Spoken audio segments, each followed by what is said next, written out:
Someone has a key to my apartment. June 2018. The cops never showed. Nothing sketchy has happened since. We're still very alert, and no, we didn't put up a camera.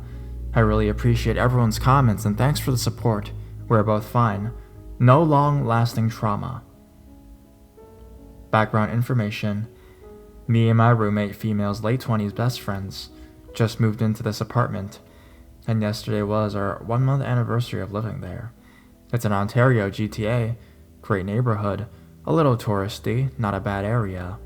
The building is in great shape, but old, and many of the tenants have told us they lived here for 20 plus years. We were assured the locks were changed before we moved in. I have a key, as does my roomie, the old couple that takes care of the building, 60s, and the general maintenance guy. I was last to leave the apartment at around 8 a.m., and I locked the door. My roomie got home at around 4:30 p.m., unlocked the door, changed, and left again to run errands. We both got home again around 6. First thing I did was go to my room to change into work clothes, yoga pants for the win, and I noticed that my closet looked messy. I had a small box of knickknacks that looked like it had fallen onto the floor of my closet. However, the box was then put back up, and some of my dirty clothes from the basket were inside. It looked like that someone had rummaged through my dirty laundry and tossed the clothes out of their way, which probably caused the box full of stuff to fall in the first place. On top of that, brand new clothes I had just purchased were still hung up, but hanging inside the box, like someone was quickly sliding clothes on the clothing bar and had flipped some into the box. Because I'm very neat and tidy, I knew right away that this was not right. I did not do this. So I began to rationalize. Did my roomie do this? No, why would she do this? Why? She wouldn't do this. If she needed something, she'd ask, did I do this? Maybe I threw my pants in the closet and it landed in the box? Maybe I did leave the stuff on the floor. Oh well, weird, but anyways. Essentially my inner dialogue. Cut to about 9:45. I'm in my room and all of a sudden, I hear roomie call my name. I go to her room and she said, "Found the gift you left me." I say I don't understand. "The present in my pillow?" I looked at her from the hall and say I have no idea what she's talking about. I go into her room and on her bed is a dildo. My dildo. I grab it and say, "That's mine. Why is it here?" She said, "It was in my pillow. You didn't put it there?" I tell her it was mixed in with my laundry basket.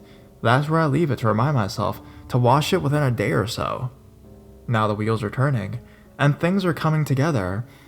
Someone must have let themselves into our apartment with a key.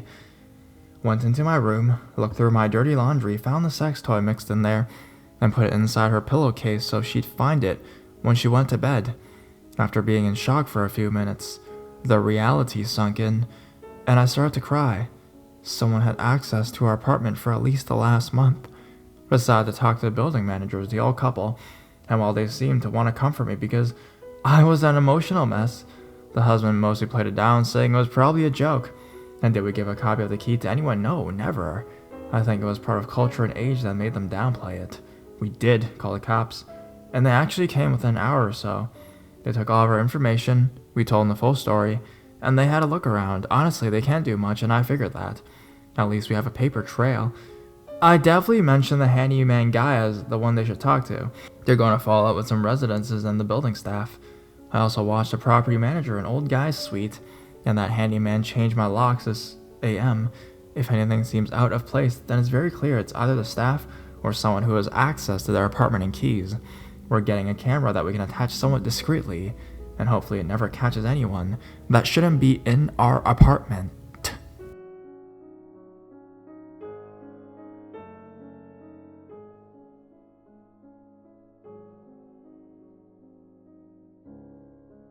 Stranger danger. This happened when I was 12 to 13 years old. I am a female. It was the morning of the 1st of January, so because of the celebration, the streets were almost empty. Since our family came to town that year, we were out of drinks and I was sent to the market to get soda. I live in a small town, and we had this one giant market that always worked. So I went in and bought Coke. I was heading back when this happened. Right after I came out, I saw a man going to the opposite direction. He suddenly looked back and legit changed the direction towards me. He wasn't too far, so he caught up pretty quickly. Even though he looked old, I assumed he was a foreign exchange student because he asked me what time it was in English. Okay, whatever. I took up my phone and answered, but that's when stuff got weird. Before I could go, he started attacking me with various questions. Do you live in this neighborhood? Which one? Are you alone? Do you have a boyfriend? I didn't want to be rude or make him feel uncomfortable because he was black and lie that I was staying at a friend's house as a guest, that I was from the UK, so he didn't ask me to show him around. While he was talking to me, I had my scarf on and was covering my nose to warm it up when he suddenly took it off. I don't know how to react, so I just muttered I had to go and went back into the market. I don't know if he got scared or just gave up, but he didn't follow me into the store. I stayed there for a good 10 minutes and went home. So, stranger who ripped off my scarf, let's never meet again.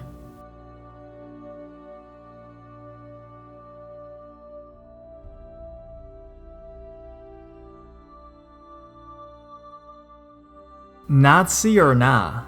Long-time lurker, first-time poster, so please take it easy on me. Sorry for the length, I tried to trim it down where possible. So, about a year ago, I was finally ready to try online dating after ending a 5-year relationship. Had a few dates here and there, and I had great experiences overall. Most turned out to be close friendships I still have today, so I was feeling pretty confident in my abilities to not get myself murdered. After all, I had lived in major cities alone, traversed third world countries solo. Surely, I'd have some experience, right? I matched with Michael. He looked great on paper. College educated, career in finance, well-traveled, played guitar. He was witty and sweet and kind of smooth, to be honest. I told him I had recently done one of those family DNA tests, and now I was finding genealogy really fascinating. He said he was a huge history buff, and was also really into tracing his family roots. We compared family trees. He was mostly German lineage, and in fact, could trace his father's side back hundreds of years. They were heavily involved in the military, and he mentioned how his great-grandfather was in a special German military unit. For a second I entertained the thought. German great-grandfather, military. That'd be in World War II, I think, eh? Nah, it's crazy, right? A longtime friend with German roots explained that asking a German person outright if they're a Nazi is extremely offensive, and I don't want to die alone surrounded by 100 cats, so if there's a chance this could be a real connection, I've just got to see it through, right? Yeah, she was right. But at the same time, as a normal human being who doesn't buy tiki torches in bulk, I couldn't bear the thought of going out with a sympathizer. I thought maybe I could casually work up some not-so-Aryan fun facts about me in our conversations and see how he reacts. So I mentioned how I had lineage from Jewish bloodlines in West Africa, technically only 0.001%. I said South Africa is my favorite place, how I'm passionate about social justice, that I come from a long line of civil rights activists, etc. Surely, at this point, if this guy had white power intentions, he'd get the hint that I was in no way, shape, or form the girl for him, but each time I looked for his evil true colors to show, I found nothing. Okay, maybe just a wild imagination and too much dateline. Fast forward, he asked me to dinner, I agreed. We talked on the phone a few times, and I'm even more sure this guy is harmless.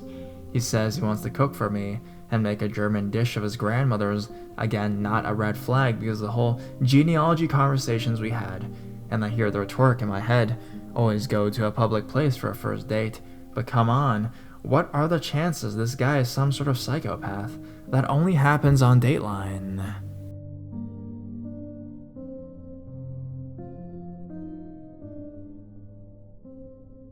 The night of, I sent friends his name, address, Bumble profile, and off I went, with my favorite brightly colored South African bangle for good measure, as if it were a talisman to ward off any alt-right energy. He lived in a nice area, that was reassuring, and came out to greet me with his cute dog. He seemed bigger than I imagined. For context, I'm 5'9", 190, and he had to be at least 4 to 5 inches and 50 pounds on me. His eyes almost had a silver tinge in them. It reminded me of those bugs you find in your bathroom. I think they're called silverfish. His face looked bloated, sweaty, and splotchy. Was he sick? Maybe he was just nervous and hungover. Was I just being judgy? His hair was longer and slicked back, They reminded me of private school guys who wear sweaters tied around their shoulders. He gives me a normal feeling hug, seems really nice and chill. We walk up the open air staircase to the second level. He opens the door to his place, and I'm pretty much clotheslined by heavy, stale cigarette smoke. This guy smokes inside his apartment. Gross. He offers me a drink, and I notice a large collection of antique beer stains on top of his massive bar. I ask about his dog, the sweet German Shepherd mix, with a strange name. I won't repeat it here for being anonymous, but I will say it was inspired by a special group of German mercenary soldiers, as in he says, the Hellas Horsemen from Sleepy Hollow? What? Okay, that seems weird. But my brain rationalized that. I mean, if I told him I had a thing for Edgar Allan Poe when I was 12 and watched murder shows 24/7, would he think the same thing about me? He offers to play some guitar while we wait on the schnitzel. We walk into his office and music room. I notice a giant red familiar-looking flag on the wall, but couldn't place it. Seems military-oriented. He gets a phone call, says a friend is dropping something off and he'll be right back. He mumbled something about how he tries to be generous and sometimes loans them money. Kinda weird, but okay, sure. Maybe he's rich as fuck and just loves his friends. 5 minutes go by, he's back and starts playing guitar and singing a rather odd slow song from like olden times in German.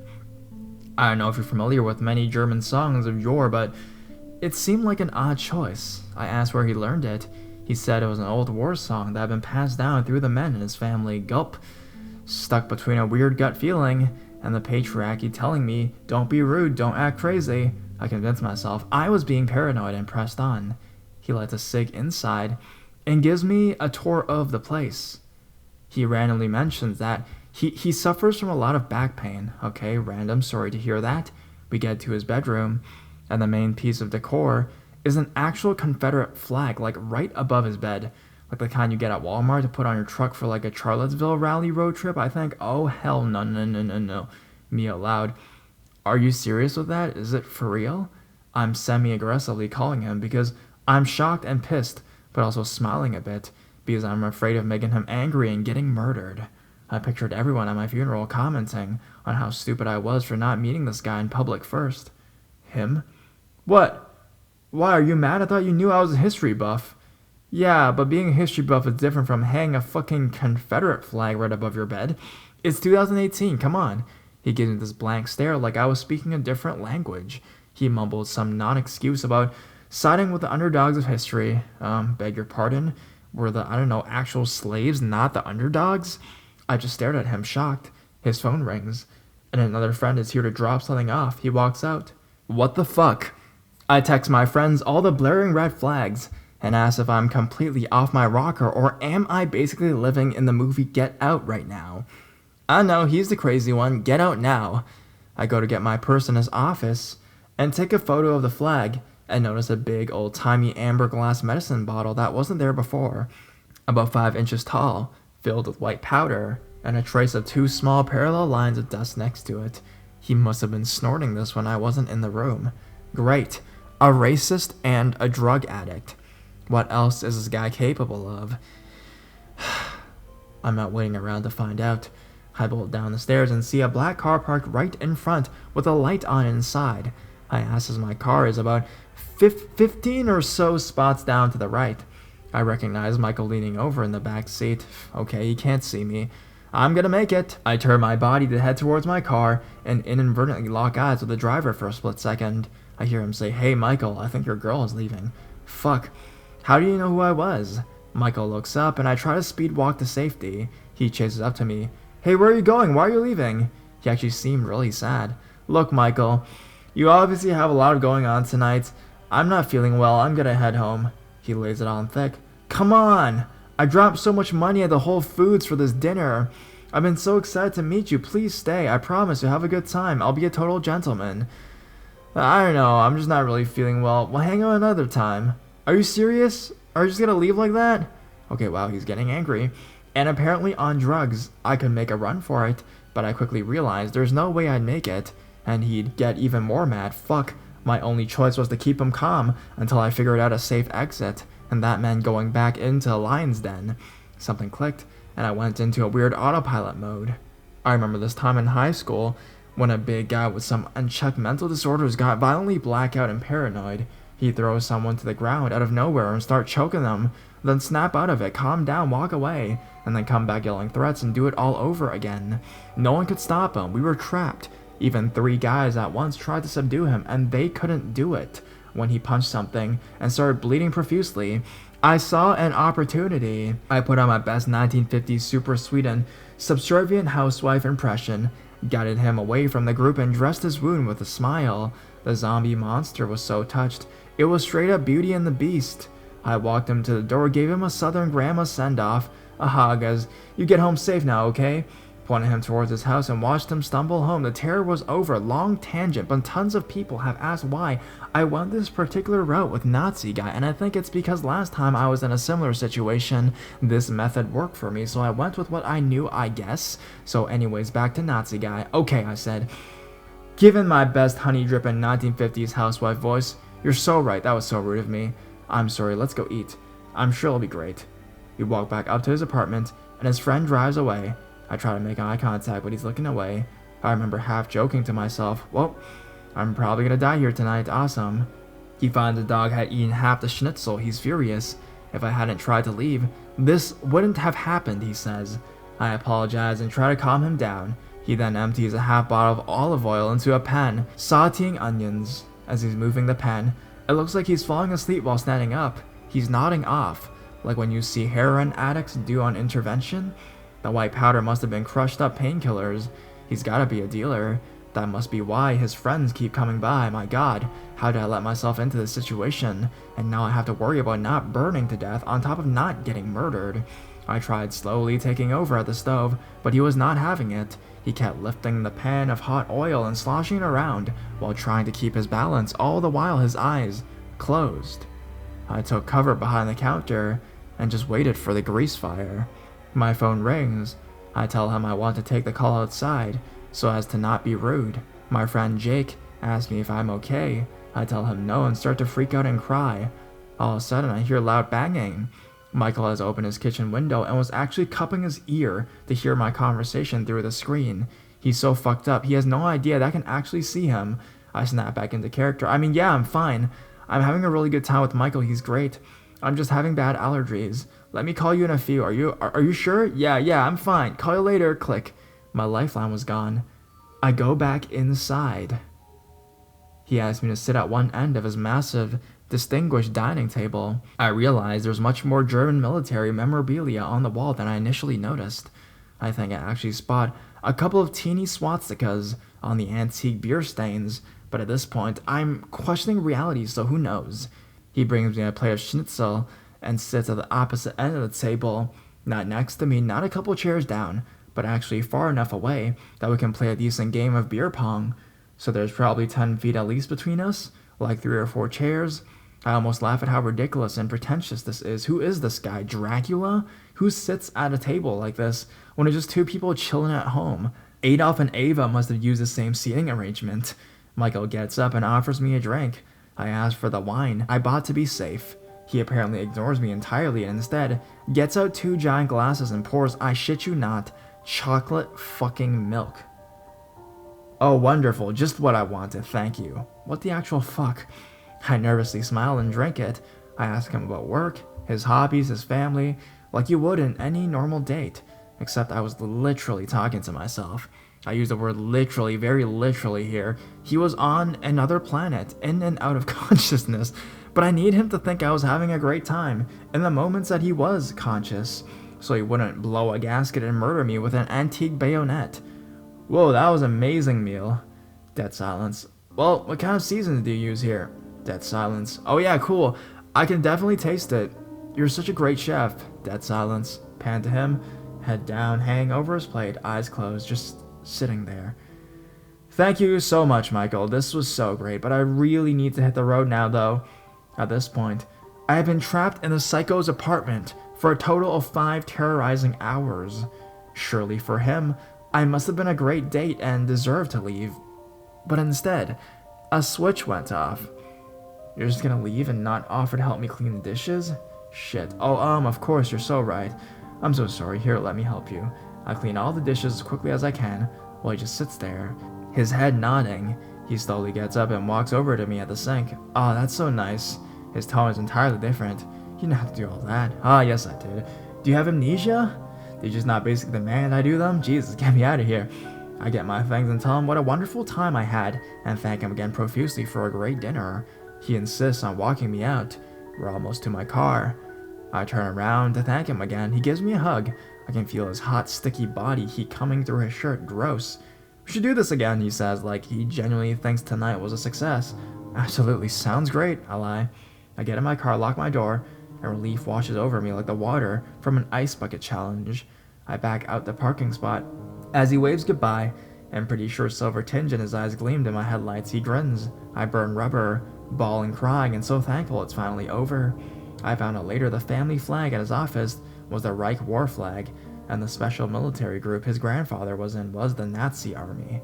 I reported him on Bumble and blocked him, never to be heard or seen from again. So chocolate milk loving drug dealing Nazi, let's not meet again.